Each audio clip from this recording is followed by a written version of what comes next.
En mitad de la noche, bajo una tormenta que lanzaba batallones de gotas de lluvia sobre mi auto, conducía a toda velocidad por una aislada carretera de 2 carriles. Mi coche era la única fuente de luz en medio de los bosques invasores a los lados de la carretera.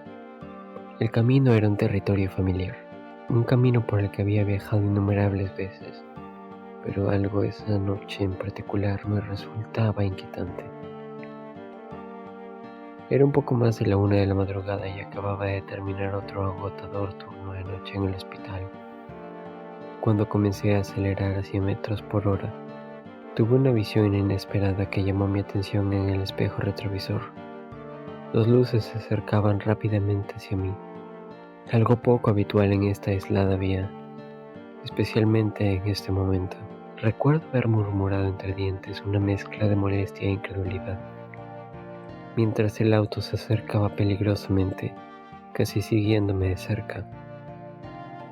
Venga, ¿qué pasa con ese idiota? ¿Acaso no hay más espacio en la carretera? El conductor comenzó a iluminarme con sus luces altas, cegándome intermitentemente con ráfagas de luz. Interpreté esto como una señal para acelerar, pero con la lluvia azotándome me resistí a empujar mi auto más rápido. En un intento de calmar la situación, me moví al carril contrario para dejarlo pasar, solo para encontrar que el auto imitaba mi movimiento. La persecución continuó hasta que finalmente salí de la zona boscosa y llegué a la seguridad de mi casa. Entré corriendo e inmediatamente llamé a la policía. Cuando llegaron los agentes, les conté el desconcertante encuentro, pero el misterioso coche ya había desaparecido. Inspeccionaron mi coche y los alrededores, pero no encontraron nada extraño. Los agentes, incapaces de tomar alguna medida sustancial dada la naturaleza del incidente, terminaron por marcharse. Logré conciliar el sueño, pero mi descanso duró poco. A las 4 a.m. una torrente luz a través de mi ventana me despertó de golpe, como ya era de día.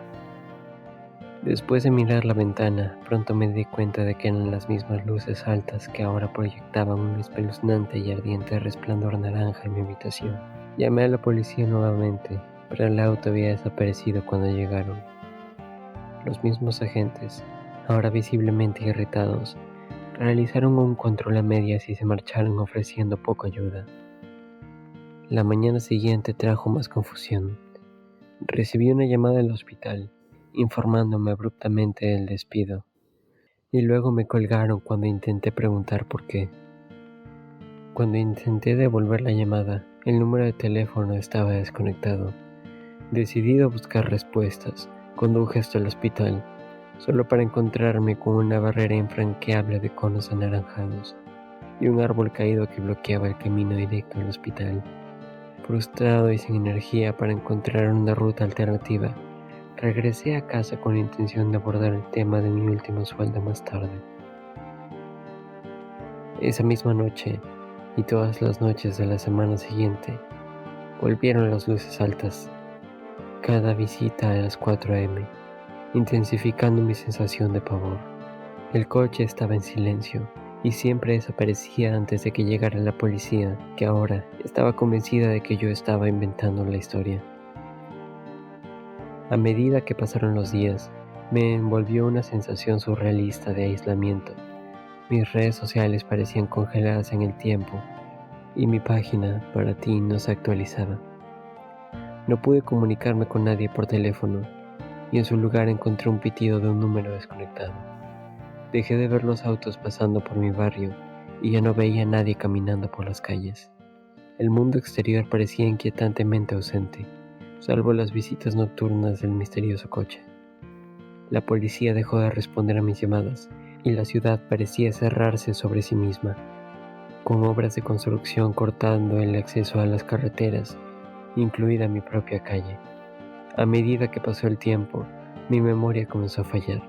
Comenzó con cosas triviales, como dónde estuve de vacaciones hace 2 veranos, pero mi memoria siguió erosionándose, hasta el punto que olvidé el nombre del hospital en el que trabajaba. Al 7.º día, mi propia identidad parecía un eco distante. En la noche en la que cumplí mi primera semana con mi visitante nocturno, Me sentí abrumado por la frustración y el miedo cuando un torrente de luz me despertó a las 4 a.m. Armado con un bate de béisbol, salí corriendo a enfrentarme al coche. Comencé a gritarle malas palabras, preguntándole qué quiere de mí. A medida que acababa con el coche, me encontré con una realidad insondable. El coche no era un coche, era un vacío objeto físico. De repente, algo que solo puedo describir como una burbuja pareció formarse en el lienzo blanco del vacío. La burbuja se abrió de golpe, revelando otro torrente de luz. De manera similar a mirar hacia un pozo, me incliné hacia adelante sobre el agujero y miré dentro. Una ráfaga de aire abrasador y pútrido me envolvió. Era como estar en la boca de un volcán activo. El calor era tan intenso que me empapó de sudor en cuestión de segundos. La imagen era tan horrible, tan más allá de la comprensión humana que se grabó en mi memoria. Vi un vasto e interminable infierno, un paisaje grotesco. Moraba el sufrimiento y tormento. El suelo era una masa retorcida de figuras humanas, todas en llamas, cubriendo el suelo con un caótico tapiz de dolor. Había gente por todas partes, con sus cuerpos contorsionándose en agonía. Sus gritos resonaban a través del abismo. Sobre este mar de sufrimiento se alcanzaba a ver entidades monstruosas, de estructura colosal y aspecto aterrador. Su piel era una mezcla de un rojo oscuro y un púrpura amorantado, parecida a la carne en descomposición que se adhería a sus enormes formas esqueléticas. Sus ojos, brillando como brasas de pozos profundos, irradiaban malevolencia y hambre. Sus manos, si se las podía llamar manos, eran apéndices enormes y nubosos. Cada dedo terminaba en una garra goteando de sangre y órganos humanos. Sus rostros eran una mezcla de rasgos humanos y bestiales, bocas retorcidas llenas de hileras de dientes dentados, parecidos a los de los tiburones. Sus expresiones carecían de humanidad. Estos seres demoníacos repasaban continuamente el suelo con sus garras, con un sonido como el metal contra la piedra. Cada golpe de sus enormes garras era una sentencia de muerte, ejecutada con una brutalidad que desafiaba la comprensión. La carne ardía y burbujeaba bajo su tacto. La sangre salpicaba en actos grotescos, pintando el paisaje infernal con una paleta macabra. El aire estaba denso por el hedor a carne carbonizada y azufre. El suelo mismo parecía vivo, un pozo de fuego que consumía y torturaba a las almas atrapadas a su alcance. Vi rostros, algunos que se contorsionaban de dolor inimaginable. Sus ojos suplicaban una misericordia que nunca llegaría. Me quedé allí, inmovilizado de terror, mientras la espantosa visión del infierno se presentaba ante mí. Los días parecieron pasar en ese momento profundo de temor, y cada segundo se prolongaba hasta convertirse en una eternidad de miedo. Comencé a retroceder lentamente, una sensación de realidad abriéndose camino de regreso hacia mi conciencia. Pero cuando comencé a retroceder, sentí varias manos agarrándome con una fuerza de hierro. Por un breve segundo, la esperanza se encendió dentro de mí y vi uniformes de policía. Tal vez regresaban para salvarme. Esta esperanza se extinguió brutalmente cuando sus rostros se retorcieron grotescamente, revelando ojos negros con boca de lobo y hileras de dientes afilados. No estaban allí para salvarme, estaban allí para arrojarme al vacío. Su agarre quemó mi piel al tacto, provocando quemaduras con ampollas en los brazos. Mis gritos resonaron en la nada que nos rodeaba. Mi casa, mi vecindario, todo lo familiar se había desvanecido, dejándome una extensión aislada de oscuridad. Mientras me arrastraba más cerca del vacío, el pánico me invadió. Golpeé y pateé hasta que, por algún milagro, me liberé de sus garras. Corrí ciegamente hacia el vacío impulsado por el puro instinto. Mi único pensamiento era escapar de los horrores detrás de mí. Mientras corría, un destello a la distancia llamó mi atención. Al acercarme, reconocí la silueta del hospital donde había trabajado, solo en la oscuridad envolvente. Los gruñidos de los oficiales se hicieron más fuertes a medida que se acercaban. Llevé a mi cuerpo al límite, cada fibra tensa, hasta que finalmente me lancé a través de las puertas principales del hospital. Mi cabeza golpeó el suelo con una fuerza que envió ondas de dolor que irradiaron a través de mi cráneo. Mientras yacía al borde de la conciencia, me di cuenta de que los oficiales habían desaparecido. Mi visión se volvió borrosa y sentí un fuerte dolor en la cabeza. Cada pulso amplificaba el dolor. Entonces, de repente, un destello de luz me cegó, revivando mi temor. ¿Había vuelto el coche para reclamarme? El tiempo pareció alejarse interminablemente antes de que mi visión comenzara a aclararse, revelando más y más de mi entorno con cada doloroso parpadeo. Mirando hacia abajo, vi mi cuerpo, mi pierna derecha y mi brazo enyesados. Estaba en el hospital, mi lugar de trabajo, pero ahora como paciente. Presioné débilmente el botón de asistencia y pronto aparecieron caras familiares. El Dr. Williams y varias enfermeras entraron con expresiones de alivio y preocupación. Finalmente estás despierto. Hemos estado esperando que te despiertes.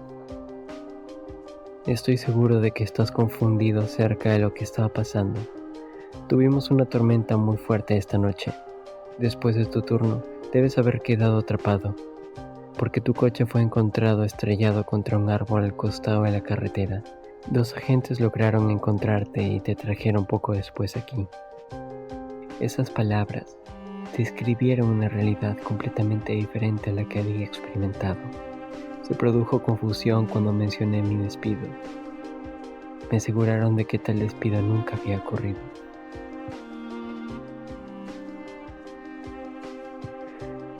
Mientras yacía en el hospital, tratando de asimilar la realidad, me miré los brazos. Noté quemaduras peculiares y con ampollas en la piel. Dr. Williams, ¿por qué tengo estas quemaduras en los brazos? El Dr. Williams, que había estado revisando mi historial, levantó la vista confundido repitiendo: ¿quemaduras? Claramente sorprendido, se acercó a examinar mis brazos con atención, mientras sus dedos trazaban suavemente el contorno de la piel enrojecida. Sus ojos se abrieron en shock. Estos no estaban aquí antes, murmuró, casi para sí mismo. Tu piel todavía irradia calor, como si estas quemaduras acabaran de suceder. Un escalofrío recorrió mi espalda. Las quemaduras tenían un extraño parecido con la forma de las manos humanas, las mismas manos de los oficiales que me habían agarrado, tratando de arrastrarme al abismo.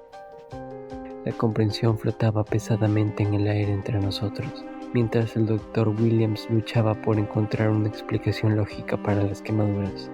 No hubo explicación médica de por qué tenía quemaduras en los brazos. El Dr. Williams finalmente se fue, dejándome solo en un torbellino de pensamientos. ¿Fue toda esta terrible experiencia simplemente una alucinación? Las inexplicables marcas de quemaduras en mis brazos demostraban lo contrario. Decidí que dicen que en la muerte había que dirigirse hacia la luz. Sin embargo, en mi experiencia, la luz era solo un señuelo engañoso para algo mucho peor. Cuando comencé a perderme en mis pensamientos, rápidamente salí de ellos al notar una luz brillante que se filtraba a través de las cortinas del hospital. Probablemente un coche. Todo fue solo una alucinación. No hay de qué preocuparse. Me susurré a mí mismo, ignorando mis quemaduras que sugerían lo contrario. Intenté ignorar la luz el mayor tiempo posible, pero la curiosidad se había apoderado de mí en ese momento. Voy a ver qué hay fuera de la ventana, solo por si acaso.